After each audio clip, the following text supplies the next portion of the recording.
The far right is on the rise in Latin America, and this can have significant implications not only for the region, but for the entire world.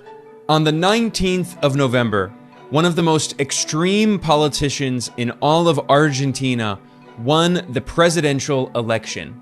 His name is Javier Milei, and he ran on an extreme right-wing platform. His fans affectionately refer to him as the Madman, or because of his crazy hair, they call him the Wig, and his symbol is the chainsaw. Milei has brought chainsaws to his rallies and pledged that he's going to cut government spending down to the bone. Pretty interesting story coming out of Argentina. While they won the Copa,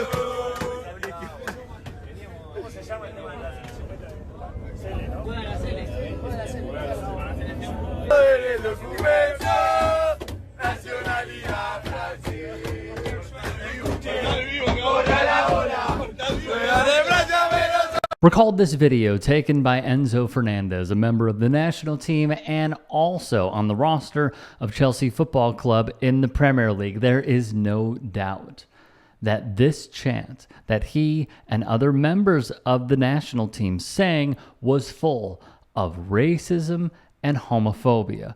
Now,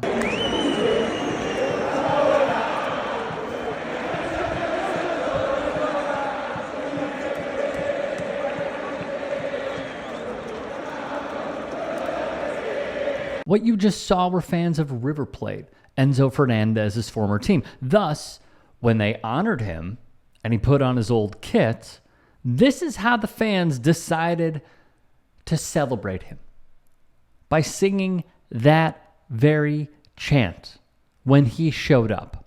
It's wild.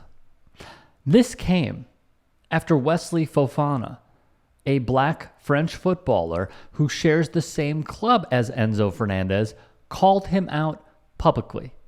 And then Fernandez would give this apology in light blue Comic Sans on social media. Legendary French goalkeeper Hugo Lloris weighed in, quote, "When you win, you are an example of others, especially kids. It was a proper attack about the French people, especially for the French people who have African origin and family." Good on him. Fernandez, of course, issued the apology, but what I want to focus on is one part where I thought he completely missed the mark and had to do better. The song includes highly offensive language, and there's absolutely no excuse for these words. "I stand against discrimination in all forms and apologize for getting caught up in the euphoria of our Copa America celebrations." So let's be clear.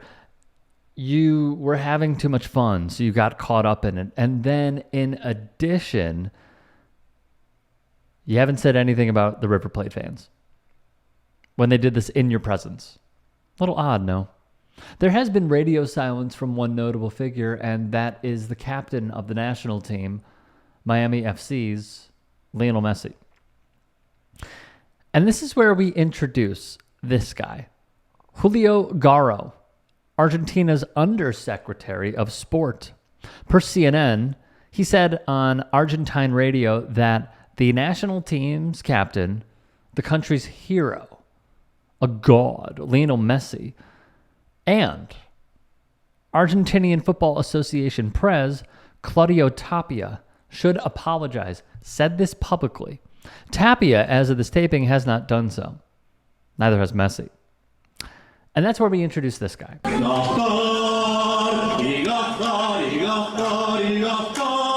If you have no clue who that is, it's the president of Argentina, a libertarian who Elon Musk loves. His name is Javier Milei. That was him on the campaign trail doing his thing, to give you a sense of who he is. Also, let me be clear. if we were to go over the man he is, the policies he holds, we would be here for days. But here's a very quick snippet of who this guy is. He pledged to abolish most state institutions, including the ministries of health, education, science, technology, transportation, public works, culture, and most other government ministries. He wants to completely privatize all social services and sell them off to for-profit corporations, including he wants to get rid of Social Security for elderly people who are retired.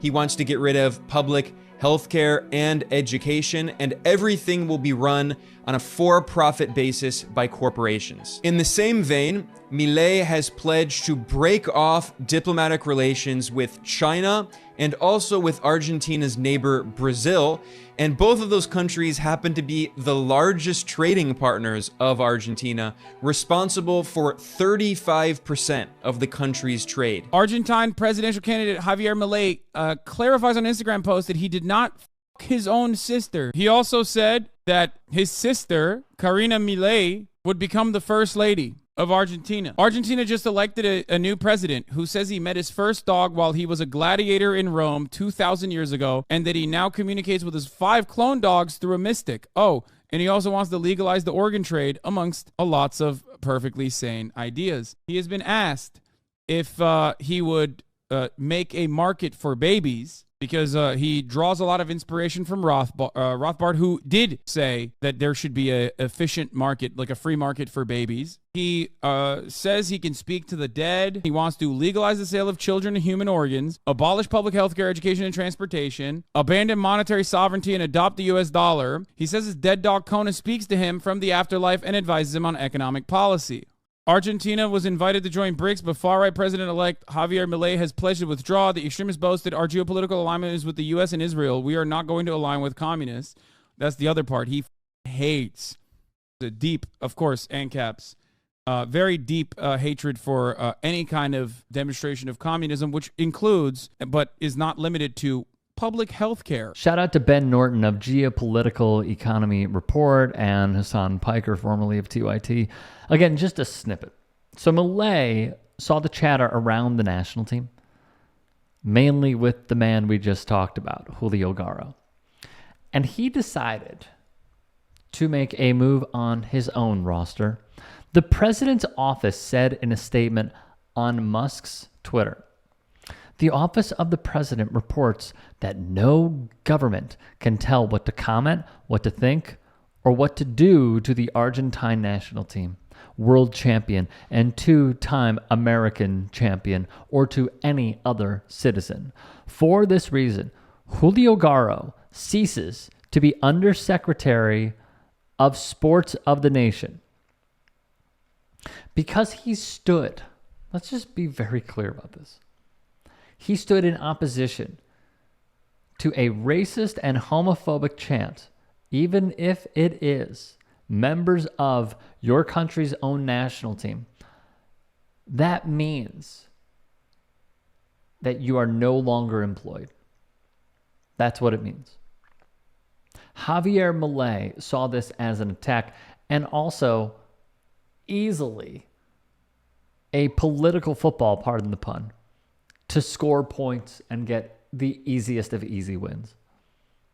Oh, don't worry, Enzo, I got your back. This feels Trumpian because it is.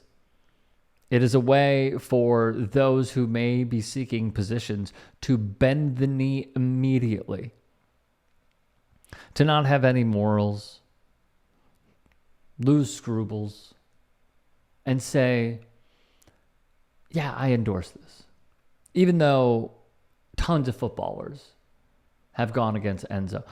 Argentina's past history is being brought up in comments on even our videos. People are educating themselves on it. That's what Enzo Fernandez has done. That's what the Argentina national team have done. And that's what many who have remained silent have done as well. Garo would then write a statement of his own. I want to thank the president, Javier Milei, for the trust in letting me be part of his work team. And then he mentions a few other people, Mazel tov to them. I am very sorry if my comment offended anyone. That was never my intention. And that is why I made resignation available. Although I will always be on the other side of discrimination in all its forms. So he is making very clear where he stands and where the Milei administration stands on this. Thanks to all the staff of the Undersecretariat and others for sharing their dreams together, I send my wishes for success to the government on this path of transformation and to all the Olympic and Paralympic athletes who will represent us as athletes before the world in Paris 2024. And yet, to make matters worse, via VN Express, Milei and his vice president, Victoria Villarreal, both said that Enzo Fernandez did nothing wrong and he was just speaking the truth. Remarkable. Absolutely remarkable. The saying goes, when someone tells you who they are, believe them. We have more than enough evidence to know that they are telling you who they are. If you can and are willing, please become a paid member here at TYT Sports. And or go to tyt.com/join. In addition, you can follow me on Twitter, Instagram, and TikTok. Appreciate it. Have a great day.